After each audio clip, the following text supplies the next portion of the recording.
ሰላም ጤና ይስጥልን ክቡራትና ክቡራን፣ እንዴት አደራችሁ? እንዴት አረፈዳችሁ? የቶፕ ስፖርት ሚዲያ ቤተሰቦች ከሀገር ውስጥ የያዝናቸውን ፕሮግራሞች ዛሬ የምናደርስ ይሆናል። የኢትዮጵያ ፕሪሚየር ሊግ እና እንዲሁም ደግሞ የአትሌቲክስ ፌዴሬሽን ፕሬዝዳንት ጭምር ዛሬ መግለጫ ይሰጣል። እሱን የምናነሳ ይሆናል። ሆቴል ይሆናል፣ አወዛጋቢ ነገሮች ፈጥሯል። እሱን የምናነሳ ይሆናል ማለት ነው። ከውጭ ደግሞ የተለያዩ ፕሮግራሞች ይኖሩናል። በተለይ ተጠባቂ የአውሮፓ ሊግ ጨዋታዎች ትናንት ተደርገው ነበረ። እንዲሁም የአውሮፓ ሻምፒዮንስ ሊግ ከትናንትና ወዲያ ተደርጎ ነበረ። ትናንትና በካለንደር ምክንያት በእርግጥ በወቅቱ ስላልተመችን ፕሮግራም ያሰራን ነበርና እነሱን እናነሳለን። እንዲሁ ደግሞ የአውሮፓ ኮንፈረንስ ሊግ ቼልሲን ትናንትና በጎል ትንሽ አሸንፏል። ውድድሩ ቀሎታል እየተባለ ነው። እሱን የምናነሳ ይሆናል። ዛሬ የሚደረጉ የእንግሊዝ ፕሪሚየር ሊግ፣ የስፔን ላሊጋ እና የጀርመን ቡንደስሊጋ እና የጣሊያን ሴሪያ ጨዋታዎችን የምንዳስስ ይሆናል ማለት ነው። ከኛ ጋር አብራችሁ ቆይታ የምታደርጉ ከሆነ ጥሩ ፕሮግራሞች እንደምታገኙ እናምናለን። ሰብስክራይብ እና ላይክ ማድረጋችሁ እንዳትረሱ ይላል ማለት ነው። ባህር ዳር አትሌቲክስ ማሰልጠኛ አድራሻችን ባህር ዳር ዩኒቨርሲቲ ሲሆን ብዙ አትሌቶችን በርካታ የሆኑ ከ200 በላይ አትሌቶችን እያሰለጠን እንገኛለን። እኔ አሰልጣኝ ገብረ መስቀል ያለውና እንዲሁም ደግሞ ምረት አሻግሪና ሌሎች ደሴንም ጨምሮ የተለያዩ አሰልጣኞች ያሉበት ነው። ታዳጊ ናቸው አትሌቲክስ ሰልጣኞች ነው። የወደፊቱ ሀገሪቱን እንተካታለን የምትሉ በመካከለኛ ርቀትና በረዥም ርቀት ማራቶንን ጨምሮ በወቅቱ ባህር ዳር ከተማ እያሰለጠን እንገኛለን። 3 ማሰልጠኛ ቦታዎች አሉ። አንደኛው ባህር ዳር ዩኒቨርሲቲ፣ ሁለተኛው አፄ ቴዎድሮስ ስታዲየም ግራንድ ሆቴል ጎን ባህር ዳር ላይ እንገኛለን። ሶስተኛው ደግሞ አባይ ማዶ ቀበሌ 11 ጠይማ ሜዳ ጀርባ ላይ እንገኛለን ማለት ነው። ታዳጊውን አትሌቶች በስልክ ቁጥራችን በ0993762478 ሀሎ እያላችሁ እየደወላችሁ እየመጣችሁ መሰልጠን ትችላላችሁ። ስልጠናው በነፃ ነው። አትሌት መሆን እንፈልጋለን የምትሉ ታዳጊዎች በሙሉ እየመጣችሁ ትሬኒንግ መስራት ትችላላችሁ። የነገዋን ኢትዮጵያ ለመተካት ዛሬውን ምትጋይ ይላችኋል የኢትዮጵያ የባህር ዳር አትሌቲክስ ፌዴሬሽን ለማለት ፈልጌ ነው። መጣችሁ መመዝገብ ትችላላችሁ ማለት ነው። ከመሸጋገሪያ በኋላ ስመለስ ደግሞ ወደ ጉዳያችን የምናመራ ይሆናል።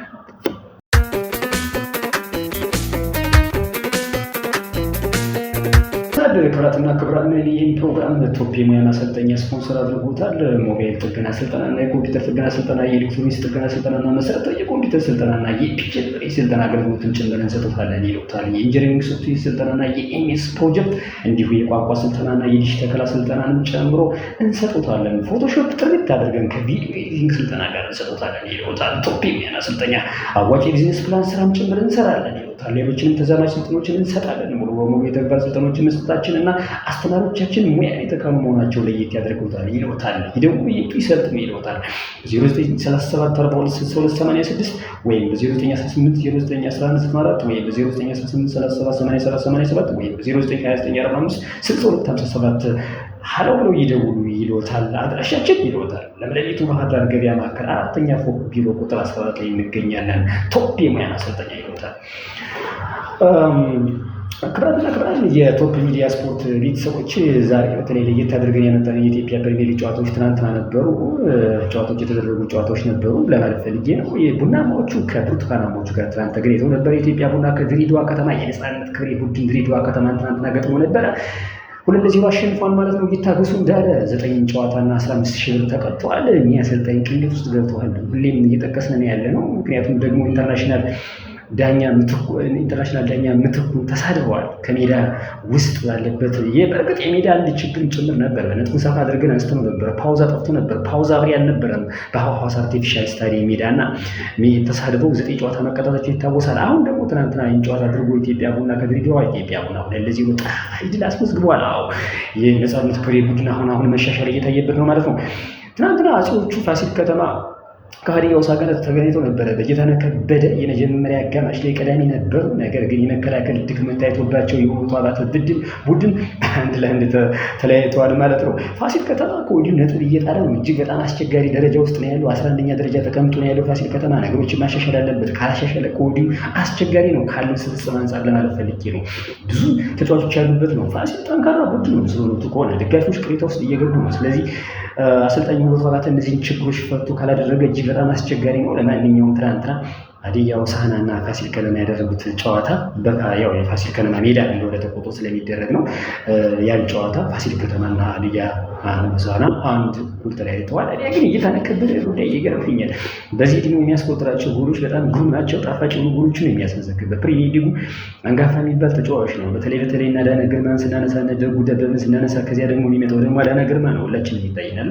ከዚያ ደግሞ አቡበከር ናስር ነው አይደል የሚመጣው። እና እንዲህ አይነት ተጫዋች ለእኛ ለኢትዮጵያ ያስፈልጋታል ሀገሪቱ። ኮንስታንሲ በጣም ይሄ ተከታታይነት ያለው በተለይ ምን ይላል አዳነ ግርማ ኮንዲሽንን መጠበቅ አለበት። ራስን ካልጠበቅ በተጫዋቹ በፕሪሚየር ሊጉ አሳዛኝ ውስጥ ነው የምትወድቀው ይላል። ብዙ ተጫዋቾች ጃምቦ እየጠጡ አላስፈላጊ ነው። አሁን እንደውም በቅርቡ አንድ ዶክመንታሪ ፕሮግራም ይሰራ ነበር። አንድ ተጫዋች የሐዋሳ ልጅ ነው እና በአጋጣሚ ከጨዋታው ዓለም ከተሰናበተ በኋላ ጎዳና ላይ ወድቆ ብር እየተሰበሰበለት ነው። ስለዚህ ተጫዋቾች ከወዲሁ ደህና ደሞዝ ነው በሊጉ የሚከፈላቸው በእኔ እምነት እና አሰልጣኞችን ሳወራ ነበር አለ ከትናንትና ወዲያ ደጋረገ ጋር ስናወራ ነበር በእነዚህ አይነት ጉዳዮች እና ተጫዋቾች ራሳቸውን ካልጠበቁ ለምሳሌ ምንድን ያለው ደጋረገኝ ተጫዋቾች ራሳቸውን ካልጠበቁ እጅግ በጣም አስቸጋሪ ነው። የኔ ቡድን ቢልዲንግ ሀፒ ሆኖ ራሱን አስተካክሎ የማይመራ ከሆነ አስቸጋሪ ነው ሲል ነበር እና ለማለት የፈለኩት ምንድን ነው አሰልጣኞች እንደነ ደጋረገኝ ይግዘው እንደነ ገብረክርስቶስ ቢራራ አሁን የኢትዮጵያ መድህን አሰልጣኝ እያየን ነው አይደለ?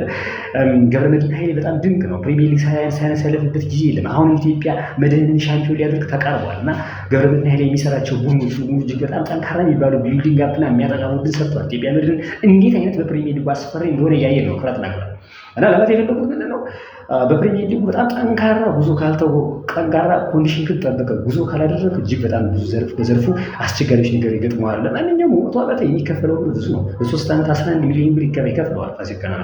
እንደኔ ፋሲል ከነማ በቀጣይ ዓመት ውበቱ አባተ ማሰናበት አለበት የሚል እምነት አለኝ። ምክንያቱም ቡድኑ እንደዚህ አይነት የመሳሰሉ ተጫዋቾችን ብዙ እንዴት እንደዚህ አይነት ደረጃ ላይ ሊቀመጥ ይችላል? በጣም ተፎካካሪ መሆን ያለበት ክለብ ነው ማሲዎች እና መሰናበት ካለባቸው በተለይ ውል አፍርሰው ቢሆን የሆነ ነገርም ተደርጎ ቢሆን አሰልጣኙ መሰናበት አለበት። ካለበለዚያ ደግሞ በነገራችን ላይ ጨዋታዎች እኛ እንደውም በኢትዮጵያ ፕሪሚየር ሊግ አሰልጣኞች ቶሎ ነው የሚሰናበቱት። ፋሲል ከተማ ግን በጣም እንደውም እኔ ታግሷል ነው የሚል ሰዎቹ ታግሶታል ብዬ አስባለሁ። ይህን ሰውዬ እና አሰልጣኙ ለማለት ፈልጌ ነው። እና ከወዲሁ እንደዚህ አይነት ችግሮች ካሉ መቀረፍ አለበት እና ደጋፊዎችን አስተያየት መስጠት አለባቸው። በፌስቡክ ፔጅም ሲከታተሉ ነበር። ይህን ያህል አስተያየት የተሰጠበት አይደለም በፋሲል ከተማ ፌስቡክ እንትን ላይ ገብቼ እና ባህር ዳር ከተማ በጣም ጥሩ ጉዞ ነው የሚያደርገው። ባህር ዳር ከተማ መሰረታዊ ችግሮች አሉበት። አሁን የባህር ዳር ሕዝብ ነዋሪው ደጋፊ ዋንጫ ይፈልጋል። እንደዚህ ጣና ሞገዶቹ እና በጣም አስተካክሎ ሁለተኛ ደረጃ ሶስተኛ ደረጃ ሰልችቶናል። አሁን ባህር ዳር የሚፈልገው ዋንጫ ነው። ይህን ነገር መስተካከል አለበት ለማለት ፈልጌ ነው። አሰልጣኙ ምርጥ አሰልጣኝ ይታወቃል። ባህር ዳር ከተማ ቡድኑ አስፈሪ ነው። የተወሰነ ከማጥቃት ባህሪና አማካኞች ይቀራቸዋል እንጂ በጣም ጥሩ ነው። በቀጣይ ግን ስለ ባህር ዳር ከተማና ስለ ፋሲል ከተማ ራሳቸውን የቻለ ዶክመንታሪ ይዘን እነማን ተጫዋቾች በውድድር ዓመቱ እንቅስቃሴ ያደረጉ አሁን ክራት እናገብራለን በቴሌቪዥን ሽፋን ስለሌለ ስፖርት ጭምር አንድ በእርግጥ የሊግ አክሲዮን ደካማ ጎን ጭምር ስለሆነ ዶክመንታሪ እኛ እናውቃለን። ዶክመንታሪ ሰርተን እንመጣለን እና ታውታላችሁ። የተለያዩ ነገሮችን እንለጥፍና ታውታላችሁ። በተለይ የሚደረጉ ሁለቱ ክለቦች የሚያደርጉትን እንቅስቃሴ ፋሲል ከተማና ባህር ዳር ከተማ እሱም ለቀጣይ የምናሳይ ይሆናል በቶፕ ስፖርት ሚዲያ ላይ እና ምንም ይሄ ስፖርት ቤተሰቡ መታገል አለበት፣ መልፋት መድከም አለበት እና እነዚህ ሁለት ክለቦች በተለይ ጠንካራ ችግር እንዳለባቸው ይታያል። ባህር ዳር ጥሩ ቢሆንም ፋሲል ከተማ ግን ከወዲሁ አሰልጣኙ እኔ እዞት የሚቀርበው ታክቲክ ሊመቸኝ አልቻለም። በተለይ እኔ አሰልጣኙ ውበቱ አባተ ጋር የግድ ችግር አይደለም ያለብኝ፣ አሰልጣኙ ራሱ ችግር ስላለበት ነው። እውነት ነው ውበቱ አባተ በኢትዮጵያ ብሔራዊ ቡድን የተሻለ ስራ ከሌላው አንጻር ሰርቷል እናውቃለን። ነገር ግን ደግሞ የኢትዮጵያ ብሔራዊ ቡድን መጨረሻ ላይም ጥሩ እንዳልነበረ እናውቃለን በሱ። ከዛ በኋላ አሰልጣኝ ገብረመድህን የመጣው ውጤታማ አልሆነም። ሄደ። መሳይ ተፈሪ መጣ። መሳይ የምታዩት ነው ሄዶ ተጫዋች መጠራት ነበረበት። ለምሳሌ ጌታነህ ከበደ መጠራት ነበረበት አይደል? ጋቶች ፋኖም እንግዲህ አንበሉን ሁሉ አልጠራሁም። እንግዲህ መሳይ እናውቃለን የኢትዮጵያ ብሔራዊ ቡድን ሲጫወት ማጣሪያው ላይ እና በግብፅ ተሸንፈን ስንመጣ በግብፅ መሸነፍ ደግሞ ያሳምማል። እናስታውሳለን ያን ጨዋታና እንዲያ ብላ ነው ኢትዮጵያ ከዓለም ዋንጫ ማጣሪያ የወደቀችው እና ኢትዮጵያ በእርግጥ እግር ኳሱ ላይ ብዙ የሚያስቁ ነገሮች ናቸው ያሉት። አንድ ተጫዋች ኢትዮጵያ ውስጥ 100 ሺህ እና 200 ሺህ ይከፈላል። በነገራችን ላይ ውዱ ከፍተኛ ገንዘብ የሚወጣበት የኢትዮጵያ ፕሪሚየር ሊግ በጣም ደግሞ በአፍሪካ ዋንጫ በተለይ ደግሞ በዓለም ዋንጫ ደግሞ የሚያልፈው ቡድን ደግሞ ኢትዮጵያ ቡድን እና እዚህ ላይ በጣም ሊጉ ጠንካራ ካልሆነ ይሄ የኢትዮጵያ ፕሪሚየር ሊግ በጣም ስትሮንግ ካልሆነ መቶ አለቃ ፈቃደ ማሞ የሚመራው ሊግ አክሲዮን የኢትዮጵያ ፕሬዝዳንት የሚመሩት አይዶን ሊጉ በጣም ካልጠነከረ ያው ካሁን ካልጠነከረ ሊጉ እየተመቸኝ አይደለም። ዘንድሮ እንደውም ጥሩ ሊግ አይደለም እያየን ያለው አዝናኝ አልነበረም። ምናልባት ኢትዮጵያ መድን አሰልጣኙ ከተሰናበተ በኋላ ከኢትዮጵያ ብሔራዊ ቡድን ጠንካራ አደረገው እንጂ ሊግ ለእኔ የሚያዝናና ሊግ አይደለም። በጣም ጠንካራ አይደለም። የኢትዮጵያ ሊግ ሶሊድ መሆን አለበት፣ አዝናኝ መሆን አለበት። ተጫዋቾች ጠንካራ መሆን አለባቸው። ልክ እንደ ፕሪሚየር ሊግ እንኳን በሆኑ አፍሪካ ውስጥ ማማዱ ሰንዳውንስን እስቲ እንመልከት እስቲ። የሚያዝናና ቡድን ነው አይደለ? አልሂላል አልሃሊ በጣም የሳውዲ አረቢያ እና ናስር ክለቦች እኮ በልጡና እውነት ነው። ሳውዲ አረቢያ ቻታን ቢሆኑ ተጫዋች ለክርስቲያኖ ሮናልዶ ምናምን ቢወስዱ ግን እነ ቤንዝማ ናቸው ያሉት እና ኔይማር ጁኒየር ናቸው ያሉት እና ይታወቃሉ ሳውዲ አረቢያ እና የአፍሪካ ሊግ እንግዲህ ናይጄሪያ በጣም ዝቅተኛ ነው የምትከፍለው። ሊጓ በጣም ጠንካራ ነው። ሳውዝ አፍሪካ ዝቅተኛ ነው የምትከፍለው በሊጉ። የኢትዮጵያ ሊግ እንግዲህ ይበልጣል። ናይጄሪያ ዝቅተኛ ነው የምትከፍለው። የኢትዮጵያ ሊግ ከነዚህ ሁሉ ከፍተኛ ነው የሚያወጣው ገንዘብ ከፍተኛ ሁሌ ወቀሳ ብቻ እና የኢትዮጵያ እግር ኳስ ፌዴሬሽን ደግሞ ኢሳያስ ጂራን በእጃቸውን ጣልቃ አስገብቶ እዚህ ላይ መፍትሄ መምጣት አለበት። ሊጋቸውን ካልተስተካከለ የኢትዮጵያ ብሔራዊ ቡድን አይለወጥም ከወዲሁ እያልን ነው። ፋሲል ከተማ የሚያመጡት ጨዋታ የትናንትናው ጨዋታ በጣም እንቅልፍ የሚያስተኛ ጨዋታ ነው የነበረው ሲጫወት የነበረ እና በጣም አዝናኝ ያልሆነ ጨዋታ ነው የነበረው እና ጥሩ አልነበረም ትናንትና። ለማንኛውም ፋሲል ከተማ ከሀዲያ ሆሳዕና እኩል ተለያይተዋል። በጣም እንትን የሚል ነው። ይህን ካል በፕሪሚየር ሊጉ ደግሞ ነገ የሚደረጉ ጨዋታዎች አሉ ማለት ነው። ነገ ከሚደረጉት ጨዋታዎች ደግሞ ከመሄድ በፊት ዛሬ የሚደረጉ ጨዋታዎች አሉ። ዛሬ የሚደረጉ ጨዋታዎች ያው የጣና ሞገዶቹ ባህር ዳር ከተማ ከመብራት ኃይል ይገናኛሉ። 9 ሰዓት የሚገናኙበት ጨዋታ የጣና ሞገዶቹ ዛሬ የሚያሸንፉ ከሆነ 40 ነጥብ አላቸው። 43 ነጥብ ይዙና ሁለተኛ ደረጃ ላይ ይቀመጣሉ ማለት ነው። ቢያንስ ከኢትዮጵያ መድን 50 ነጥብ ያለ መሪ ያጠቡታል፣ ሁለተኛ ደረጃ ይቀመጣሉ ማለት ነው። ጥሩ ነው። ለደጋፊ የጊዜው ቡድን በጣም ጥሩ እንቅስቃሴ ያደረገ ሶስተኛ ደረጃ የተቀመጠው ጥሩ ነው። ነገር ግን ለዋንጫ መፋለም አለበት። አሁንም ቡድኑ በቀጣይ ዓመት ጠንክሮ መምጣት አለበት። በተለይ መሀል አማካኝ እና አጥቂ ቡድኑ ማሰለፍ አለበት። አሁን የሙጂብ ቃሲም ብቻ ባህር ዳር መምጣት ብቻ ጨው ከቅመም ላይ ጨው እንደመጨመር ብቻ ይሆናል እንጂ እኛ ተጫዋቾች አሉ የምናውቃቸው ዘርፈ ውስጥ ተጫዋቾች ባህር ዳር ከነማ ጥሩ የተጫወተው። ነገር ግን ቀጣይ ዓመት ለዋንጫ መምጣት አለበት። አሁን ዘንድሮ ኢትዮጵያ መድን ብቻውን እየጋለበ ነው፣ እንደ ፈረስ ነው እየሄደ ያለው እና እየጋለበው ያለ ኢትዮጵያ መድን ነው እና ዛሬ ባህር ዳር ከተማ ከመብራት ኃይል ጨዋታ ማሸነፍ አለበት። የደጋፊ ቡድን በጣም ጠንካራ ጨዋታ ነው። መብራት ኃይል ዘሪሁን ሸንገታን ነው አሰልጣኝ አድርጎ የሾመው እናውቃለን። ዘሪሁን ሸንገታ አይተናል ምን ያህል ሞቲቬትድ አድርገው ሲታገሱ ቦጋለን ድሬዳዋ ከተማ ሲያሸንፉ ለእንደዚህ አይነት ቅጣት ያደረጉት ጭምር አይተናል። በጣም ጠንካራ አሰልጣኝ ነው የመብራት ኃይል አሰልጣኝ ዘሪሁን ሸንገታ። በቅዱስ ጊዮርጊስ ነው ለፈረሰኞች ይጣል ካምናው ላይ ሻምፒዮን አድርጎታል ፈረሰኞች። ዘሪሁን ሸንገታ ውጤታማ ነው። ሁለት ጊዜ ከኢትዮጵያ ከቅዱስ ጊዮርጊስ ጋር ዋንጫ አንስቷል። በቅዱስ ጊዮርጊስ መጨረሻ ላይ ስኬታማ አልሆነም እንጂ አሁን መብራት ኃይል ጥሩ ቡድን ነው። አዲስ አዳጊ እንደመሆኑ አዝናኝ ነው። ለእኔ እያዝናናኝ ነው። የአርባ ምንጭ አዲስ ነው ያደገ ነው። በ2017 የመጡ ናቸው። እያዝናኝ ነው እና ዛሬ ባህር ዳር ከተማ ከመብራት ኃይል ጥሩ ጨዋታ ያዝናኑናል እንጠብቃለን። ያው ይታወቃል የጣና ሞገዶቹ ጥሩ እንቅስቃሴ እንደሚያደርጉ ይታወቃል። ዛሬ ለማንኛውም ካሸነፉ ጣፋጭ ዳት መዝግበው ሁለተኛ ደረጃ ይቀመጣሉ ማለት ነው። ሌላኛው ዛሬ የሚደረገው ጨዋታ ኢትዮጵያ ንግድ ባንክ ከመቻል ነው። ዛሬ 10 ሰዓት የሚያደርጉት ጨዋታ ነው። የሁለቱ ጠንካራ ጨዋታ ነው። ያምኑ ሻምፒዮን ነው። በነገራችን ላይ ሻምፒዮን ኢትዮጵያ ንግድ ባንክ ነው የምንለው። ያምና ሻምፒዮን የነበረው ኢትዮጵያ ንግድ ባንክ በጸሎት የሚሰገድ ቡድን ቀላል ቡድን አይደለም። የገብረ ክርስቶስ ቢራራ ቡድን መቻል እንዲሁም ዛሬ ከኢትዮጵያ ንግድ ባንክ ጋር የሚያደርጉት ይጠበቃል።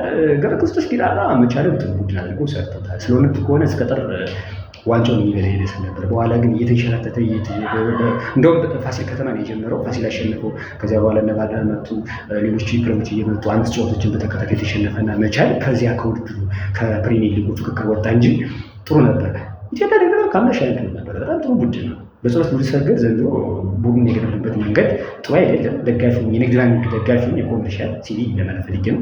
ደጋፊዎችን ጥሩ አይደለም እያሉት ነው። ምናልባት ከቀጣይ ዓመት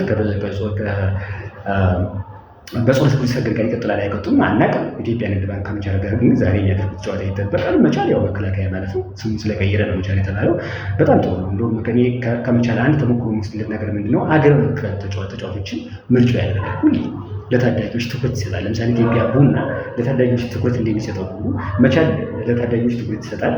ባህር ዳር ከነማም በተመሳሳይ መንገድ ይሰጣል። ፋሲልም ይሰጣል። ግን ደግሞ በጣም የሚሰጠው አሁን በፕሪሚየር ሊግ ከሆነ መቻል፣ ሲዳማ፣ ለታዳጊዎች ትኩረት የሚሰጡ እነዚህ ናቸው። ወልቂጤ ወረደ እንጂ ጥሩ ክለብ ነበረ። ራሱ የፋይናንሻል ሳያሟላ ወርዷል ልንለው አልችልም። በእርግጥ በራሱ የተቀነሰው የፋይናንሻል ችግር ስለነበረበት ነው። እነዚህ ክለቦች በጣም ጠንካራ የሚባሉ ክለቦች ነበሩ ለማለት ፈልጌ ነው። ለማንኛውም ነገር ኢትዮጵያ ንግድ ባንክ ከመቻል ዛሬ የሚያደርጉት ጨዋታ የሚጠበቃል። ሁለት ጨዋታዎች የሚደረጉት ዛሬ ባህር ዳር ከተማ ከመብራት ኃይል ዛሬ ሚያዝያ 24 ያደርጋሉ፣ 2017 ያደርጋሉ ማለት ነው። ኢትዮጵያ ንግድ ባንክ ከመቻል ያደርጋሉ ማለት ነው።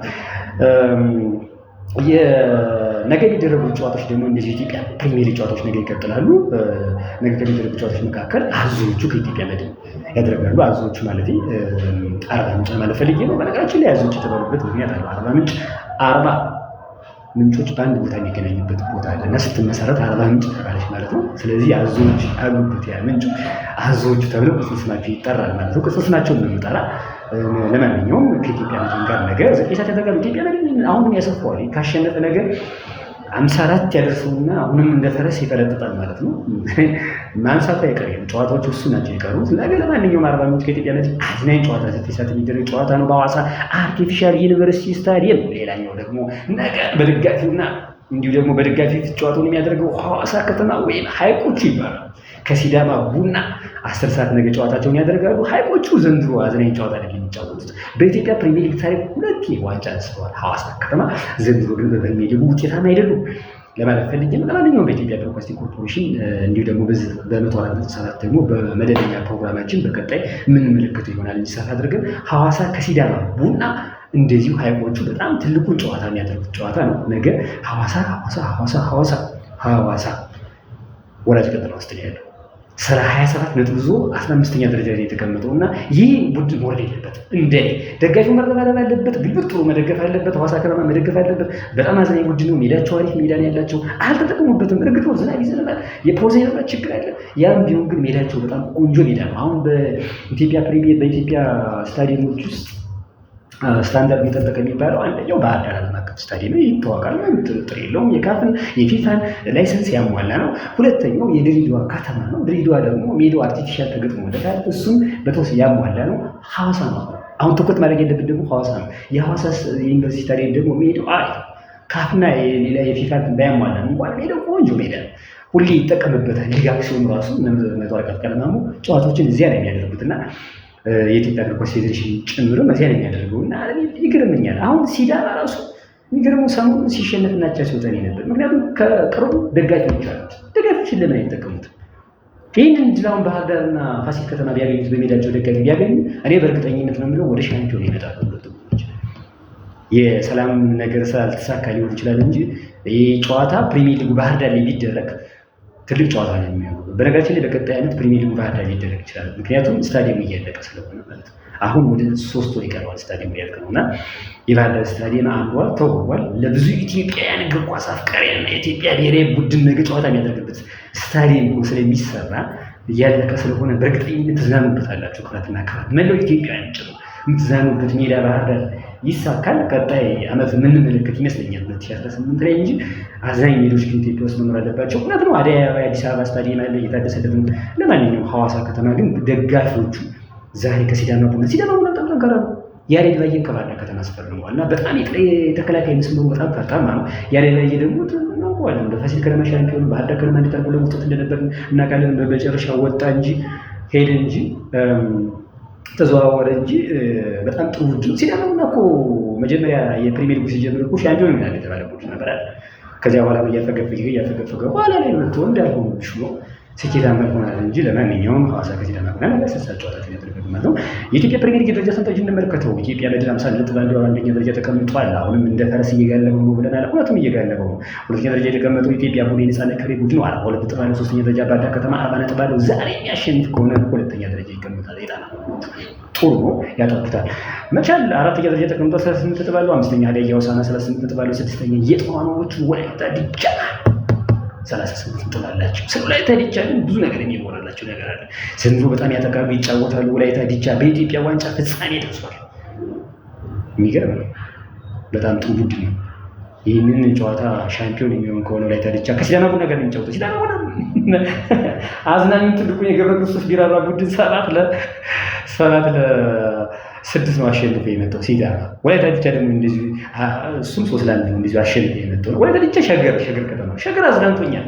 ባህር ዳርን በባለፈው ጥሎ የመጣ ቡድን ነው በኢትዮጵያ ዋንጫ እና ይገርሞኛል። ሸገር ወደ 2018 ያደገ ቡድን ነው፣ ግን አሰልጣኙ የሚደገፍ አሰልጣኝ ነው። በጣም አዝናኝ ቡድን ነው ለማለት ፈልጌ ነው። ወላይታ ዲቻ ለማንኛውም 38 ነጥብ አለው፣ 6ኛ ተቀምጧል። ጥሩ ነው፣ ግን የዋንጫ ተፎካካሪ መሆን ነበረበት። 7ኛ የፋሲል ተካልኝ ቡድኑ ቅዱስ ጊዮርጊስ ወይም ፈረሰኞች ይባላሉ። 37 ነጥብ አላቸው። እነዚህ ሁለቱ የአዲስ አበባ ከተማ ወይም ሁለት ከተሞች ናቸው፣ ኢትዮጵያ ቡና፣ ቅዱስ ጊዮርጊስ። አሁን ደግሞ አንድ ከተማ መጥቶላቸዋል፣ ሸገር ከተማ። ቀጣይ 2018 የምንመለከት ይሆናል። 3 ይሆናል እና ቅዱስ ጊዮርጊስ 37 ነጥብ አለው፣ 7ኛ ደረጃ ተቀምጧል። እንግዲህ ቅዱስ ጊዮርጊስ ታውቁታላችሁ፣ በኢትዮጵያ ፕሪሚየር ሊግ ታሪክ ተደጋጋሚ ዋንጫዎችን የሚያነሳ የሚያስጨርጭ ጨዋታ የሚጫወት ትልልቅነት ካናን ማርክን ጭምር ያወጣል እና ደቡብ ደበበን ያወጣል ተጫዋቾችን ያፈራ ነው ቅዱስ ጊዮርጊስ እና 37 ነጥብ ይዞ 7ኛ ደረጃ ተቀምጧል። አምናና ዘንድሮ አልተሳካለትም። ጥሩ ነው ቡድን አንዳንድ ያጋጥማል። ሪያል ማድሪድን ዘንድሮ አይተማል ሲባስ በአርሰናል አፍርሷል። እንዴት የጣለው ሻምፒዮንስ ሊግ ዘንድሮ እኮ ሪያል ማድሪድ እኮ ፈርሷል ማለት ይቻላል። አንጀሎቲም ወደ ብራዚል ሊሄድ ነው። ለነገሩ በቀጣይ ፕሮግራማችን እናነሳ ይሆናል። ተሞክሮ ለመስጠት ነው። ለማንኛውም ቅዱስ ጊዮርጊስም ዘንድሮ 37ኛ ደረጃ ተቀምጦ 8ኛ ደረጃ ኢትዮጵያ ንግድ ባንክ ነው። አምና ሻምፒዮን ኢትዮጵያ ንግድ ባንክ ነው የምንለው። ሻምፒዮን ኢትዮጵያ ንግድ ባንክ ዘንድሮ አልተሳካለትም፣ 35 ነጥብ አለው። በነገራችን ላይ ዛሬ የኢትዮጵያ ንግድ ባንክ ጨዋታው ከመቻል ያደርጋል። የሚያሸንፍ ከሆነ ንግድ ባንክ ዛሬ 38 ያደርስና 5ኛ ደረጃ ላይ ይቀመጣል ማለት ነው። 5ኛ ደረጃ ላይ በጎል ክፍያ ይበልጣቸዋል። ሀዲያው 38 5ኛ ያለው 6ኛ ወደ ተደቻ 38 አለው 38 ይዝና ጎል ክፍያ መቻል ስላለው 5ኛ ደረጃ ላይ ይቀመጣል ማለት ነው። 38 ያዙት ብዙ ናቸው፣ 4 ክለቦች ናቸው። ሀዲያው ሳና ወላይታ ዲቻ፣ ቅዱስ ጊዮርጊስ እና ንግድ ባንክ ላይ በጸሎት የተሰገደ ቡድን 35 ነጥብ 8ኛ ተቀምጧል። 9ኛ አርባ ምንጭ ነው። አርባ ምንጭም እንደዚሁ 35 ነጥብ አለው። አርባ ምንጭ በነገራችን ላይ ነገ የሚያደርግ ከኢትዮጵያ መድን ጋር በጣም ትልቅ ጨዋታ ነው። ኢትዮጵያ መድን የፕሪሚየር ሊጉ መሪ ነው። አቻ ቢወጣም 36 ነጥብ ይዞ 8ኛ ደረጃ ላይ ይቀመጣል ማለት ነው። ባለበት ይቀመጣል። የኢትዮጵያ ንግድ ባንክ ደረጃ ያሻሽልና 8ኛ ይቀመጣል። ግን ንግድ ባንክ አሸነፈ፣ ንግድ ባንክ ያሻሽላል ማለት ነው። እንዲህ ይሆናል። 10ኛ ሲዳማ ሆነ 35 አለው፣ ተመሳሳይ ነው። የደረጃ ለውጥ ይመጣል። 11ኛ አጭዎች ፋሲል ከተማ ነው። ቅድም ጥሩ አድርገን አስቀምጠናል። 34 ነጥብ አላቸው። 12ኛ መብራት ኃይል 32 ነጥብ አለው። 13ኛ ብርቱካናሞቹ ድሬዳዋ 29 ነጥብ አላቸው። 14ኛ መቀበሌ ሰባ እንደርታ 28 ነጥብ አለው። ወላጅ ቀጠና እንመልከተው። 15ኛ የተቀመጠው ሐዋሳ ነው። ለዚህ ነው በደጋፊ ፊት ሐዋሳ ይህንን ጨዋታ ነገ የሚያሸንፍ ከሆነ በጣም ከባድ ነው። 27 ነጥብ አለው። 15ኛ ደረጃ ተቀምጧል። 16ኛ ደረጃ አዳማ ከተማ ነው፣ 22 ነጥብ አለው። 17ኛ ደረጃ ሽሬ እንዳስላሴ 13 ነጥብ አለው። 18ኛ ወልዋሎ ዓዲግራት 12 ነጥብ አለው። አዳማ ከተማ እንመልከት፣ 16ኛ ተቀምጧል። አዳማ ከተማ ይታገሱ ቦጋለን አሁን የሰሞኑን የተቀጡትን አሰልጣኝ ማሰናበት አልነበረበት፣ ወደ ድሬዳዋ መሸኘት አልነበረበት። ችግሩ ይሄ ነው። መጀመሪያ ሳነሳው ነበረ። እንግዲህ ልብ በሉ ክራትና ኢንቦክስ ላይ ቴክስት መጻፍ ትችላላችሁ። መጀመሪያ ሳነሳ ነበር አዳማ ከተማ ይታገሱ ቦጋለን ባያሰናብቱ ጥሩ ነበረ። ሌሎች ተጫዋቾችንም እንደዚሁ ሸኝተዋል እና በዚያ ምክንያት ወራጅ ቀጠና ላይ ተገምተዋል ማለት ነው። እንግዲህ ዘንድሮ የማይቀር ይመስላል። የአዳማና የሽሬ እንዳስላሴ ነው ወልዋሎ ዓዲግራት የማይቀር ይመስላል። ሐዋሳ ግን በሙሉ ደጋፊው ተረባርቦ ከወራጅ ቀጠና ካልሆነ ሁለቴ ያነሳው በፕሪሚየር ሊግ ታሪክ ሁለቴ ፕሪሚየር ሊግ ያነሳው ወራጅ ሐዋሳን አንመለከተው። ድሮ አይታችኋል አይደል? እነ ኦሜዳ እንዴት እንደተረሱ ጨርቃጨርቅ ምናምን ኢኮስኮ ተፈካካሪ ነበሩ እና ወርደው ቀሩ። አሁን የፕሪሚየር ሊጎች እንኳን የእንግሊዝ ፕሪሚየር ሊግ ያላችሁት ከሆነ ይሄዳሉ ይመጣሉ። ቀላል ቡድኖችን ከባድ ስለሚሆኑ ማለት ነው እና በዚያ ምክንያት እንደዚህ አይነት ዘርፈ ችግሮች አሉ ማለት ነው። ለማንኛውም ፕሪሚየር ሊጉ ዘርፈ ብዙ ጨዋታዎችን ክስተቶችን እያሳየን ነው። ዘንድሮ ግን እያዝናናን አይደለም እያለ ነው። ብዙ ችግሮች አሉበት። ግን ችግሮች ከወዲሁ መፈታት አለባቸው። በተለይ የቴሌቪዥን ሽፋንና እንደዚሁ ተሰጥቶ በቀጣይ ነው ካልተሰጠ የኛ የሀገራችን እግር ኳስ ለታዳጊዎች ተደርጎ ካልሰራ ለውጥ አይመጣም ማለት ይቻላል ማለት ነው። ከመሸጋገሪያ በኋላ ስንመለስ ደግሞ ወደ ውጭ ፕሮግራሞቻችን የምናመራ ይሆናል ማለት ነው።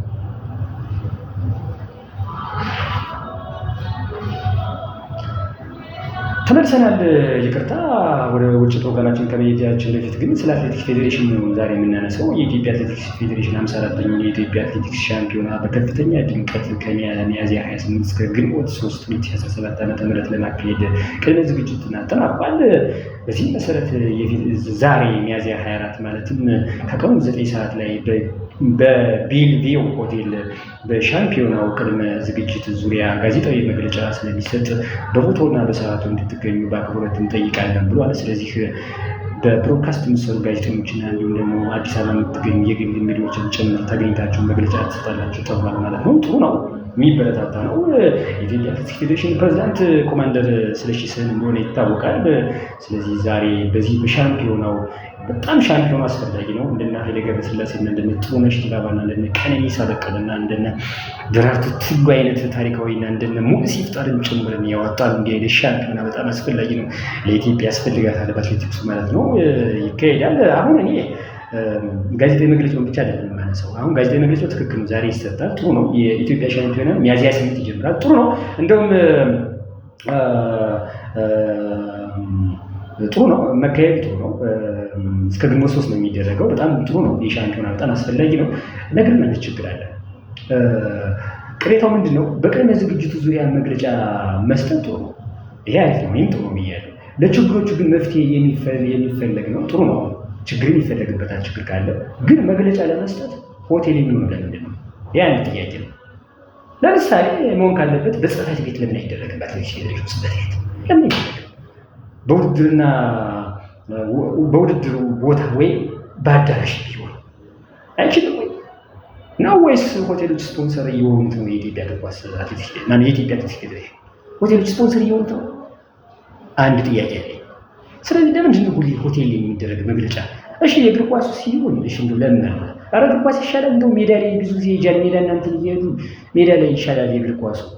እንደገና ያደገው አትሌቲክስ ፌዴሬሽናችን ግን ለምንድን ነው ሆቴሎች ስፖንሰር የሚያደርጉት ከሆነ ወይ መግለጫውን ሰጥቶ አድርገውኛል። ካለበለዚያ ፌዴሬሽኑ ለምንድን ነው አትሌቲክስ ፌዴሬሽን መግለጫ ዛሬ አሁን ሆቴል ላይ ነው፣ ሁሌ ሆቴል ላይ ነው የምንሰማው ማለት ነው። ስለዚህ ለምንድን ነው ይሄ ነገር መሆን ካለበት በጽሕፈት ቤቱ ወይም በአትሌቲክስ ፌዴሬሽን አዳራሽ መሆን ያለበት? ስለዚህ መስተካከል ያለበት ማለት ነው ለማለት ፈልጌ ነው። ለማንኛውም ጥሩ ነው። የኢትዮጵያ አትሌቲክስ ፌዴሬሽን ኢትዮጵያ ያው አትሌቲክስ ውጤታማ ናት። ግን ዘንድሮ ደግሞ የኢትዮጵያ ሕዝባችን ከፍቶታል በአትሌቲክሱ ለማለት ፈልጌ ነው። ምክንያቱም በኦሎምፒክ አይታችኋል፣ አንድ ወርቅ ብቻ ነው የመጣ በማራቶኑ በጀግናው አትሌታችን ታምራት ቶላ ብቻ የመጣ አንድ ወርቅ። ልብ በሉ እንግዲህ እና ኮማንደር ደራርቱ ቱሉም አንዱ ከአትሌቲክስ ፌዴሬሽን የልጅበት ምክንያትም አንዱ እሷ ታሪካዊ ናት። እሷ መንቀፍ እኛ አንችልም። የኢትዮጵያ ውድ ዕንቁ አትሌት ናት፣ ጀግና አትሌት ናት። በእርግጥ ብዙ ችግሮች ነበሩ፣ ፌዴሬሽኑ አለመግባባት ችግር ነበረ። ከዛ በኋላ ግን አሁን አዲስ ስራ አስፈጻሚ ነው የመጣው። ስለዚህ አትሌቲክስ ፌዴሬሽኑ ደግሞ ኮማንደር ስለሺ ስህንን ምርጫው አድርጓል። ጥሩ ነው፣ ተመርጧል። ጥሩ ነው፣ እስካሁን ያለበት መንገድ ጥሩ ነው። ነገር ግን ገና ብዙ ፈተናዎች ይጠበቅበታል። ኮማንደር አትሌት ስለሺ ስህን ብዙ ፈተናዎች ይጠብቁታል። ገና የዓለም ሻምፒዮን አሁን ይመጣል፣ ወደፊት አለ ናሴ የሚደረግ ከዚያ ደግሞ ኦሎምፒክ አለ። የዓለም ሻምፒዮን ሁሌ ይመጣል፣ በየዓመቱ ይመጣል። ማናጀሮችን መቆጣጠር አለበት። አሁን የግል አሰልጣኞች የሚባሉ ማናጀሮች አሉት፣ እነሱን መቆጣጠር አለበት። ብቻ ብዙ ችግሮች አሉ። ገና ወደፊቱ ይፈተናል ብለን እንጠይቃለን።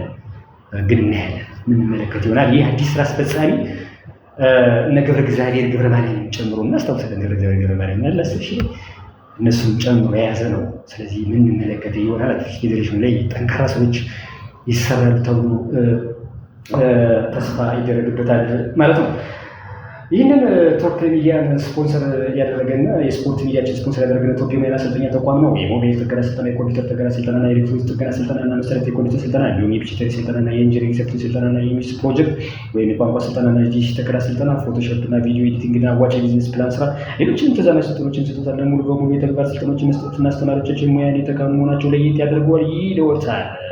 በስልክ ቁጥራችን በ0937426286 ወይም በ0918091114 ወይም በ0918378887 ወይም በ0929456257 ሀላው ብለው ይደውሉ። አድራሻችን ለምለሚቱ ባህር ዳር ገበያ ማዕከል 4ኛ ፎቅ ቢሮ ቁጥር 14 ላይ እንገኛለን። ይሉታል ቶፕ የሚዲያ ማሰልጠኛ ተቋም። ሌላኛው ደግሞ ባህር ዳር አትሌቲክስ ማሰልጠኛ ተቋም ነው። በባህር ዳር ዩኒቨርሲቲና እንዲሁም ደግሞ በአፄ ቴዎድሮስ ስታዲየም ከግራንድ ጎን ላይና እንዲሁም ቀበሌ 11 ደግሞ ከጠይማ ሜዳ ጀርባ ላይ እንገኛለን። ይሉታል መካከለኛ አትሌት ሩጫ እንሰለጥናለን እና እንዲሁም ረዥም ርቀት መሰልጠን የምትፈልጉ በአሰልጣኞች ጥራት ባላቸው አሰልጣኞች እየተሰጠ ይገኛል። በስልክ ቁጥር በ0993362438 መጥተው ሀላ ብለው እየደወሉ መመዝገብ ይችላሉ። ስልጠናው በነፃ ነው ይሉታል። አትሌቲክሳችን ለማሳደግ የባህር ዳር እንደዚሁ ደጋፊና ህብረተሰብ በሙሉ ጥረት እያደረገን ጭምር ይገኛል። ስለዚህ መላው ታዳጊ አትሌቶች እየመጣችሁ ሜዳ መሰልጠን ትችላላችሁ ይሉታል ባህር ዳር አትሌቲክስ ማሰልጠኛ ማዕከል። ተመልሰናል። ወደ ውጭ ፕሮግራሞቻችን ደግሞ የምንመለሰው የውጭ ፕሮግራሞችን ከትናንትና ወዲያ የተደረገ ጨዋታ ነበረ። ምክንያቱም ትናንትና በበዓል ምክንያት ፕሮግራም ሳንገባ ስለቀረን ይቅርታ እንጠይቃለን። ባርሴሎና ከኢንተር ሚላን በሻምፒዮንስ ሊጉ ተደርጎ ነበረ። 6 ጎሎችን ያስቆጠረው የግማሽ ፍጻሜው የመጀመሪያ ዙር ጨዋታ 6 ጎሎች በተቆጠሩበት ጨዋታ 3-3 በሆናቸው ውጤት ተጠናቋል። ባርሳ 3 ኢንተር ሚላን 3። የአሰልጣኝ ሲሞን ኢንዛጊው ኢንተር ሚላን 2 ጊዜ መምራት ችሎ የነበረ ቢሆንም ባለሜዳው ባርሴሎና አጸፋ በመስጠትም ከመምራት አቻ የተለያየበት ጎሎችን ከመረብ ማግኘት ችሏል። ስለዚህ በጣም አስደናቂ ጨዋታ ነበረ ይሄ በባርሴሎና ሜዳ የተደረገ ነበረ ማለት ነው።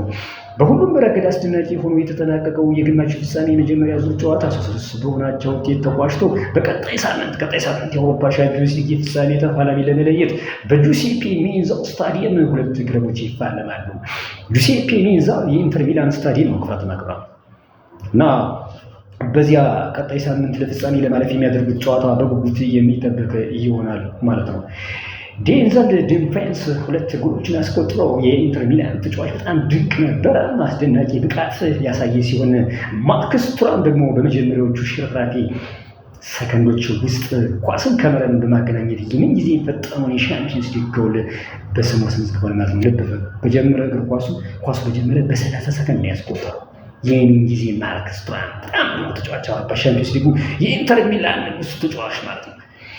ላሚን ያማል ይታወቃል። 17 ዓመት ነው ላሚን ያማል እንዲሁ ጎል አስቆጥሯል። ታምረኛውን አምታተኛው ስፔን ኮከብ የአውሮፓ ዋንጫን ገና በ16 ዓመቱ ያነሳው ላሚን ያማል የዓለማችን ምርጥ ኮከብ ወደፊት ተብሎ የሚጠበቀው ላሚን ያማል ጎል አስቆጥሯል። እንደዚሁ ደግሞ ፌራን ቶሬስ እና ራፊኛ ዘንድሮ ብራዚላዊ ራፊኛ ድንቅ በሆነበት ጨዋታ ለባርሴሎና የአቻነትን ጎል ያስቆጠሩ ተጫዋቾች ሲሆኑ የብራዚላዊ የባሎን ዶር እጩ ግሩም ብቃት ዳግም የቀጠለበት ልዩ ምሽት ሆኖ አልፏል ማለት ነው። እጩ ነበረ ይሄ ብራዚላዊ የባሎን ዶር ራፊኛ በጣም ተወዳጅ ተጫዋች፣ በግሌ የማደንቀው ተጫዋች በተክለ ቁመናና በኩመካ ይባል በነገራችን ይቅርታ ክብራትና ክብራን ኳስ ድሪብል አድርጎና ፓስ አድርጎ የሚያልፍበት መንገድ እጅግ በጣም ነው። ራፊኛ በጣም ድንቅ ነበረ ማለት ነው። ለባርሴሎና በጣም ጥሩ ነው።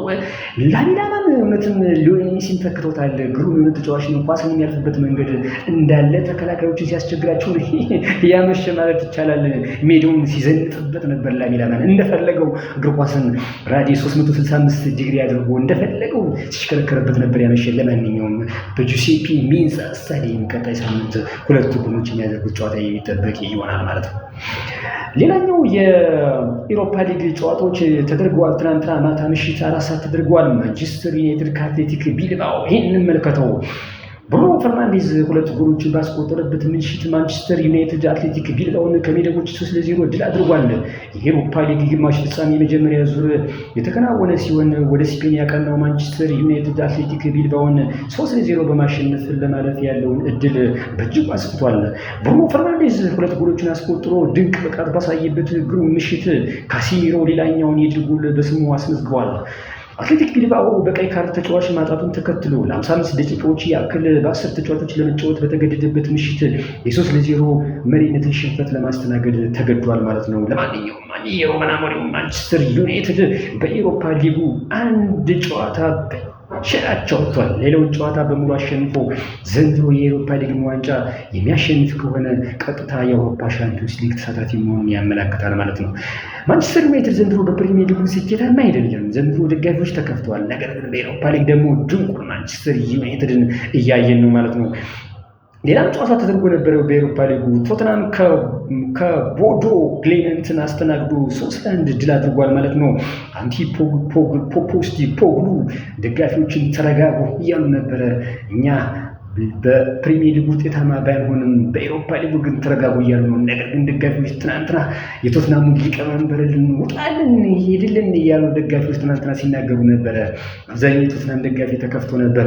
ምክንያቱም ሊቀመንበራቸው ለብዙ ዓመት ቶትናምን ያስተዳደረው ሊቀመንበር ውጣልን ሄድልን አንፈልግህም እያሉ እያጨበጨቡ ነበር ማለት ነው። ለማንኛውም ይህ ጨዋታ ትናንትና እንደዚህ 2 ቡድኖች ጨዋታ ነበሩ ማለት ነው። በኮንፈረንስ ሊግ የተደረገ አንድ ጨዋታ ነበረ። ትናንትና ቼልሲ ቀሎት አሸንፏል፣ 4-1 አሸንፏል። ጁርጋርዳ የሚባል ቡድን ነበረ። ይህንን ቡድን ትናንትና አሸንፈዋል። ጁርጋርዳን ያው ይታወቃል። ትናንት 4-1 ነው ቼልሲ በሜዳው ያደረገው። በነገራችን ላይ ይሄው የኮንፈረንስ ሊግ ጨዋታ ቼልሲ ዋንጫውን ያነሳዋል ተብሎ ቅድመ 99% ተሰጥቶበታል። እውነት ነው፣ ቡድኖች ዝቅተኛ ናቸው። አሁን ቼልሲ ቀጣይ በሜዳው ደርሶ መልስ ለፍጻሜ ይደርሳል ማለት ነው። ነገር ግን ኢንዚዮ ማሬስካ ትናንትና ስካይ ስፖርት ላይ መግለጫ ሲሰጡ አይቻቸዋለሁ። ምንድን ነበር ያሉት ትናንትና? እኛ ጨዋታው ቀላል ነው አትበሉ። ቀላል የሚባል ጨዋታ የለም። ይህ የአውሮፓ ጨዋታ ነው፣ ኮንፈረንስ ሊግ ነው። ቀላል የሚባል አለ። የቡድናችን ብቃት ነው። እውነት ነው አሉ። በፕሪሚየር ሊጉ የተቀመጥንበት ለሻምፒዮንስ ሊግ ተፎካካሪ ብንሆን በፕሪሚየር ሊጉ ጥሩ ደረጃ ላይ የጨረሰ ቀጣይ ዓመት ግን ለዋንጫ ተፎካካሪ ሆነን እንመጣለን። ገና ነን፣ አንድ ዓመታችን ነው። እውነታቸው ነው። ይህን እዚህ ጣሊያን አሰልጣኞች በጣም ምርጥ ናቸው እና ቼልሲን እንደውም እኮ ውጤታማ አድርገውታል። ጣሊያኖች አሰልጣኞች ለምሳሌ አንቶኒዮ ኮንቴ ከቼልሲ ጋር ዋንጫ አንስቷል። ጣሊያናዊ ነው። ማሬስካ ደግሞ ቼልሲን ዘንድሮ አሻሽሎታል። እንዲያማ የነበረበትን ነገር እናውቃለን። በነገራችን ላይ የቼልሲ ባለሀብት ቶፕ ቦይ አሜሪካዊ ናቸው። በጣም ብር ሰልችቷቸዋል፣ መጣያቸዋል እና እንዴት ተጠየቁ? ይህን ያህል $1 ሚሊዮን ለምንድን ነው የሚያወጡት ተብሎ አሰልጣኝ ሲጠየቁ ምን አሉ? እኔ ብር ማውጣት ያዝናናኛል ያሉት፣ መብቴ ነው አለኝ ያሉት። ስለዚህ ያላቸው ምን ችግር ያለ ባለሀብት ነው አላቸው። ግን የፋይናንሻል ጉዳይ ይዞኛል ያሉት፣ ተጫዋች እንዳላዘዋውር እንደፈለጉት የፋይናንሻል የእንግሊዝ ፕሪሚየር ሊግ ህግ ይዞኛል እንጂ ያ ነው ያሉት። እና ቶፕ ቦይ በጣም ሀብታም ናቸው፣ አሜሪካዊ ከበርቴ ናቸው፣ ይናጠጡ ናቸው። እንደነ አብራሞቪች አይነት የቼልሲ ድሮ ባለሀብት እንደነበሩት የሩሲያ ባለሀብት በውዝግብ የለቀቁት ቼልሲ ማለት ነው። ቼልሲ ጥሩ ባለሀብት ነው የነበረዋል። እና በጣም እነዚህ የአሜሪካኖች በጣም ከበርቴ ናቸው፣ ክብር ያላቸው ናቸው ባለሀብቶች። እና አሜሪካ ባለሀብቶች ደግሞ ይታወቃሉ። የአሜሪካ ፕሬዚዳንት ባለሀብት አይደል? አወዛጋቢ የዓለማችን ፕሬዚዳንት ዶናልድ ትራምፕ እኮ ባለሀብት ነው፣ ምትት ያለ ባለሀብት እና ከበርቴ ናቸው። ቼልሲ በጣም ጥሩ እንትን ነው። ለማንኛውም ኮንፈረንስ ሊግ ዘንድሮ ያሸንፋል ተብሎ ይጠበቃል። ለማንኛውም ትናንትና 4-1 በሆነ ውጤት ኢንዚዮ ማሬስካ ጣፋጭ ድል አስመዝግበው አሸንፏል ማለት ነው። ነገር ግን አንድ የገረመኝ ነገር ግን አለ እዚህ ውስጥ አንድ ነገር። ቼልሲን የገጠመው ቡድን ጁርጋርዳን አንድ ኢትዮጵያዊ ተወላጅ አሰልፏል። በዘራረጉ ኢትዮጵያዊ ነው በነገራችን። ኧረ ኢትዮጵያዊ ነው፣ ሙሉ ኢትዮጵያዊ ማለት ነው። ይስሐቅ አለማየሁ ሙሉጌታ ይባላል። ያለማየሁ ሙሉጌታ ልጅ ይስሐቅ ትናንትና ስታንፎርድ ብሪጅ ላይ ጎል አስቆጥሯል። የሚገርም ነው እና ማራኪ ግብ አስቆጥሯል። በትናንትና ምሽት ትውልድ ኢትዮጵያዊ በኮንፈረንስ ሊግ ጨዋታ ግብ አስቆጥሯል። የስዊድኑ ጁርጋርዳ ከቼልሲ ጋር ባደረገበት የኮንፈረንስ ሊግ የግማሽ ፍጻሜ ጨዋታ ጎል አስቆጥሯል ማለት ነው። ስለዚህ ይስሐቅ አለማየሁ ቀጣይ ምን ማድረግ አለበት ማለት ነው? የኢትዮጵያ ብሔራዊ ቡድን ቶሎ ብሎ የኢትዮጵያ ብሔራዊ ቡድን ዜግነት ያስፈርምና አምጥቶ ኢትዮጵያ ብሔራዊ ቡድን ያሰልፈዋል ማለት ነው። ስለዚህ እግር ኳሳችን ያደርጋል ማለት ነው። ሞሮኮን አይተናል።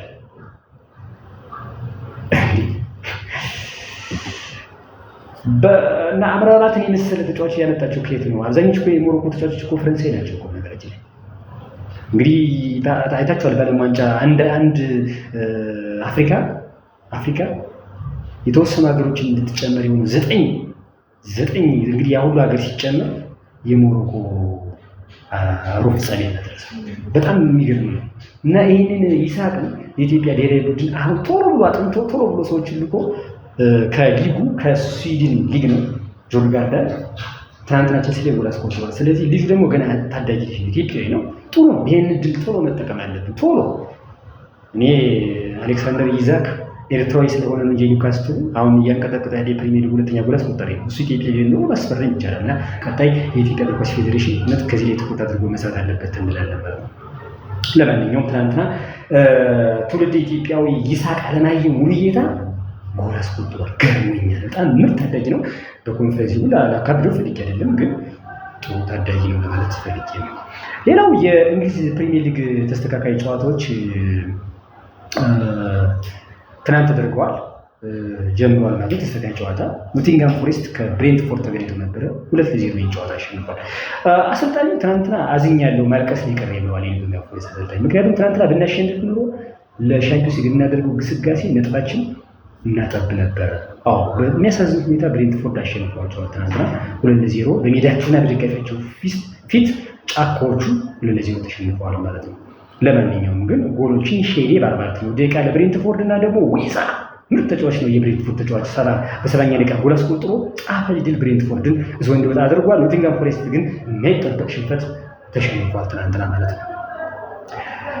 ዛሬ ያው አንድ ጨዋታ ይደረጋል። የፔፕ ጋርዲዮላው ማንቸስተር ሲቲ ከወልቭስ ይጫወታሉ። አሁን ማንቸስተር ሲቲ ዛሬ ጨዋታውን ያደርጋል። ምክንያቱም ማንቸስተር ሲቲ አሁን የሚጫወተው የአውሮፓ ሻምፒዮንስ ሊግ ለቀጣይ ዓመት ለመሳተፍ ነው እንጂ ሁሉን ነገር አጥቷል። ማንቸስተር ዩናይትድ ኤፍኤ ካፕ ብቻ ፍጻሜ ቀረዋል። ፔፕ ጋርዲዮላ ማታ መግለጫ ሲሰጡ ነበር። ሮድሪ በኤፍኤ ካፕ የፍጻሜ ጨዋታ ይመለሳል ሲል ነበር። ኮከብ ነው። የባላንድ ዶር አሸናፊ እንደሆነ ይታወቃል። የ2024-25 ውድድር ዘመን ማለት ነው። ቪኒሲየስ ጁኒየር አለ ሁለተኛውን የጨረሰው እና ኮከብ ነው እና ይመጣልናል ብለን እናስባለን ብለዋል። እውነት ነው። የእሱ ማጣት ማንቸስተር ሲቲ ምን አይነት ቀውስ ውስጥ እንዳስገባው ይታወቃል። ፔፕ ጋርዲዮላ ግን በዚህ እሱ ባይኖርም ብሎ ያምናሉ አሰልጣኝ እና ፔፕ ጋርዲዮላ የዓለማችን ቁንጮ አሰልጣኝ ናቸው ይታወቃሉ። እንደነም ዚዙ አሁን ቶሎ አቆመው እንጂ ሪያል ማድሪድ ሻምፒዮን አቆመ እንጂ ዚኔዲን ዚዳን አሁን በጣም ምርጥ ነው። ካርሎ አንቸሎቲ አለ ይታወቃል። ንጉስ ነው። ሪያል ማድሪድ ዋንጫዎችን አንስቷል። በተለያዩ ሊጎች አንስቷል። እነ ሆዜ ሞሪኖ አረምን እነ ጀርገን ክሎፕ በጣም ድንቅ የሚባሉ የዓለማችን አሰልጣኞች ያሉበት ነው እና ፔፕ ጋርዲዮላ ግን ከነዚህ ሁሉ ታሪካዊ የሚያደርገው በየሄደበት ዋንጫ ያነሳል። ነገር ግን ፔፕ ጋርዲዮላ የሚታማበት ነገር አለ። ሁሌ የማነሳው ክብራት ነክብራት ዝቅ ያሉ ቡድኖችን ወይም ፋይናንስ ረገድ ፈርጠም ያላሉ ቡድኖችን ይዛል ተብሎ ይታማል። ተመልከቱት፣ ባርሳን ባየር ሙኒክ እሱ የያዘው ሴትም የአረብ ከበርቴን የያዘው ሼህ ቤንዚን አልአሊ ሼህ ቤንዚን ናቸው። የማንቸስተር ሲቲ ባለሀብት የብር ችግር የሌለባቸው ብርን እንደንትን የሚቆጥሩ ናቸው። ልብ በሉ፣ የእነሱ በጀት ይመጣል ለኢትዮጵያ ለኛ ለሀገራችን ቁጭ ብለን 6 ዓመት ቁጭ ብለን እንበላለን። አንዴ ለዚህ ለክለቡ የሚበጀተው ብር ማለት ነው። የሚገርም ብር ነው የሚመጣው። ሲቲ ያሉ ተጫዋቾች ራሱ በጣም የሚገርሙ ናቸው። የማንቸስተር ሲቲ ለማለት ነው። ለማንኛውም ዛሬ የማንቸስተር ሲቲ ከወልቭስ ጋር ይጫወታል። በሜዳውና በደጋፊ ፊት ነው። ኡመር ማርሙሽን ያስፈረሙበት መንገድ ላይ ገርሞኛል። የግብፃዊ ተጫዋች እንደ መሐመድ ሳላህ ድንቅ የሚባል ነው። ጎል እያስቆጠረላቸው ነው። ሃላንድ መጠነኛ ጉዳት አለበት። እሱ ደግሞ የሚመለስ ከሆነ ደግሞ ለማንቸስተር ሲቲ ዛሬ ጥሩ ውጤት ይዞ ማንቸስተር ሲቲ ይወጣል ተብሎ ይጠበቃል ማለት ነው። የእንግሊዝ ፕሪሚየር ሊግ ሰንጠረዡን ሊቨርፑል 82 ነጥብ አለው፣ አርሰናል 67 ነጥብ አለው። ሻምፒዮኑ ሊቨርፑል ነው። የ2024-25 ሻምፒዮኑ ሊቨርፑል ስለሆነ ሻምፒዮን ነው እንደዚህ በኋላ ቅራት ነገር ሻምፒዮኑ ሊቨርፑል 82 ነጥብ አለው። ሁለተኛ ደረጃ አርሰናል 67 ነጥብ አለው። ሶስተኛ ኒውካስል 60 ነጥብ አለው። አራተኛ ማንቸስተር ሲቲ 60 ነጥብ አለው። አምስተኛ ቼልሲ 60 ነጥብ አለው። ስድስተኛ ኖቲንግሃም ፎሬስት 60 ነጥብ አለው። ነገ ይህንን ነገር እንዳስሳለን። ለአውሮፓ ሻምፒዮንስ ያለውን ፍክክር ነገ ስንገባ በሰዓታችን ጠብቀን ስንገባ ነገ ከሰዓት 8 ሰዓት እንዳስስ ይሆናል። ክብራትና ነገ ፕሪሚየር ሊጉንና ሊጉን በሙሉ እንዳስሰዋለን። ኢፕስዊች፣ ሳውዛምፕተን እና ሌስተር ሲቲ ወርደዋል፣ ተረጋግጧል ማለት ነው። በፕሪሚየር ሊጉ 19 ሳምንት የስፔን ላሊጋ ዛሬ ይጫወታል። ራዮ ቫልካኖ ከጌታፌ ምሽት 4 ሰዓት ጨዋታቸውን ያደርጋሉ። ባርሴሎና 76 ነጥብ አለው። ሪያል ማድሪድ 72 ነጥብ አለው። በጣም ከባድ ፍክክር ነው። አትሌቲኮ ማድሪድ 66 ነጥብ አለው። አትሌቲኮ ክለብ 60 ነጥብ አለው። እስከ 4ኛ ደረጃ ይዘዋል። የጀርመን ቡንደስሊጋ ዛሬ አንድ ጨዋታ ይደረጋል። ሃቴኒየም ከቦኸም የሚያደርጉት ጨዋታ ዛሬ የሚጠበቅ ይሆናል። ምሽት ላይ ባየር ሙኒክ 75 ነጥብ አለው። ባየር ሙኒክ ነገ አቻ ወይም የሚያሸንፍ ከሆነ ለ36ኛ ጊዜ የጀርመን ቡንደስሊጋ ሻምፒዮን ይሆናል። 75 ነጥብ አለው። ሁለተኛ ደረጃ ላይ ባየር ሊቨርኩሰን 67 ነጥብ አለው። ሶስተኛ ደረጃ ላይ ፍራንክፈርት 55 ነጥብ አለው። አራተኛ ደረጃ ፍራይቡርግ 50 ነጥብ አለው። አምስተኛ ደረጃ ላይ ሊቪዚንግ 49 ነጥብ ይዞ ተቀምጧል ማለት ነው። በመጨረሻ የፈረንሳይ ሊግ ጨዋታዎች ናቸው። ፓሪስ ሴንት ጀርመን ሻምፒዮን ሆኗል ማለት ነው። በፈረንሳይ ሊግ ለማለት ፈልጌ ነው። የፈረንሳይ ሊግ ጨዋታዎችን እንደዚሁ ይደረጋሉ ማለት ነው። ለማንኛውም የጣሊያን ሴሪያን እንደዚሁ ዛሬ የሚደረግ ጨዋታ አለ። ምሽት ቶሪኖ ከቪየንዛ አንድ ጨዋታ ይደረጋል። አዲስ መሪ አግኝቷል ጣሊያን ሴሪያ። ናፖሊ 74 አለው። ኢንተር ሚላን 71 ነጥብ አለው። ኢንተር ሚላን የአውሮፓ ሻምፒዮንስ ሊግ ድንቅ እንቅስቃሴ አድርጎ መጥቷል። አሁን ይፈካከራሉ። ሶስተኛ ደረጃ አትላንታ 65 ነጥብ አለው። በጣም ትልቅ ፍክክር ነው ማለት ነው የጣሊያን ሴሪያ። የፈረንሳይ ሊግ ቅድም እንዳልኳችሁ ፒኤስጂ በ38 ነጥብ ሻምፒዮን ሆኗል። ዛሬ ምሽት አንድ ጨዋታ አለ። ኒስ ከስታዲዮ ሬምስ ዛሬ ምሽት ያደርጋሉ። ፓሪስ ሴንት-ጀርመን 78 ነጥብ አለው። ሁለተኛ ደረጃ ላይ ኦሎምፒክ ማርሴይ 58 ነጥብ አለው። ሶስተኛ ደረጃ ሊል 56 ነጥብ አለው። አራተኛ ደረጃ ላይ ሞናኮ 55 ነጥብ አለው ማለት ነው። ክብራትና ክብራን ቶፕ ሚዲያ ስፖርት ቤተሰቦች ላይክ እና ሳብስክራይብ እና ኮሜንት ማድረጉን እንዳትረሱ እንወታለን። የዛሬው ስፖንሰራችን ቶፕ የሙያ ማሰልጠኛ ነው። የሞባይል ጥገና ስልጠና፣ ኮምፒውተር ጥገና ስልጠና እና የኤሌክትሮኒክስ ጥገና ስልጠና፣ መሰረታዊ የኮምፒውተር ስልጠና፣ የፒችትሪ ስልጠና፣ የኢንጂኒሪንግ ሶፍትዌር ስልጠና እና የሚስ ፕሮጀክት እንዲሁም የቋንቋ ስልጠና እና የዲሽ ተከላ ስልጠና፣ የፎቶሾፕ እና ቪዲዮ ኤዲቲንግ እና አዋጭ ቢዝነስ ፕላን ስራ እና ሌሎችን ተዛማጅ ስልጠናዎችን እንሰጣለን። ሙሉ በሙሉ የተግባር ስልጠናዎችን መስጠታችንና አስተማሪዎቻችን ሙያ የተካሉ በመሆናቸው ለየት ያደርጎታል። ይደውሉ፣ ይምጡ፣ ይሰልጥኑ ይሉታል። ቶፕ የሙያ ማሰልጠኛ 0937426286 ወይም 0918061194 ወይም 0918378787 ወይም 0929456257 ታላ ብለው ይደውሉ። አድራሻችን ለነቢዙ ባህር ዳር የገበያ ማዕከል 4ኛ ፎቅ ቢሮ ቁጥር 14 እንገኛለን ይሎታል ማለት ነው። ሌላኛው የባህር ዳር አትሌቲክስ ማሰልጠኛ ነው። የማሰልጠኛ ቦታችን ባህር ዳር ዩኒቨርሲቲ እና እንዲሁም ደግሞ አፄ ቴዎድሮስ ስታዲየም ግራንድ ቦሌ ባህር ዳር እንዲሁም ደግሞ ቀበሌ 11 አቤ ማዶ ባህር ዳር በተለምዶ ቦታ ማለት ነው ጠይማ ሜዳ ጀርባ ላይ እንገኛለን ይሎታል። ሙሉ ታዳጊዎች በመካከለኛ ርቀትና በረጅም ርቀት መሰልጠን የምትፈልጉ ስልጠናው በነፃ ነው። መጥተው ይመዝገቡ ይሎታል። ቁጥራችን 0993362478 ሀላው ደውሎ ይመዝገቡ ይሎታል። ባህር ዳር አትሌቲክስ ማሰልጠኛ ማዕከል ይሎታል ማለት ነው። ፕሮግራሙን እንደናንተ እየተነተንኩኝ ገብረ መስቀል ያወራችሁ ቆይታ አድርጋለሁ ማለት ነው። የቶፕ ሚዲያ ስፖርት ቤተሰቦች ላይክ እና ሳብስክራይብ እና ሼር ማድረጋችሁ እንዳትረሱ እንላለን ማለት ነው። ነገ ከቀኑ 8 ሰዓት እስከምንገናኝ መልካም ጊዜ ይሁንላችሁ። ሰናይ ቻው።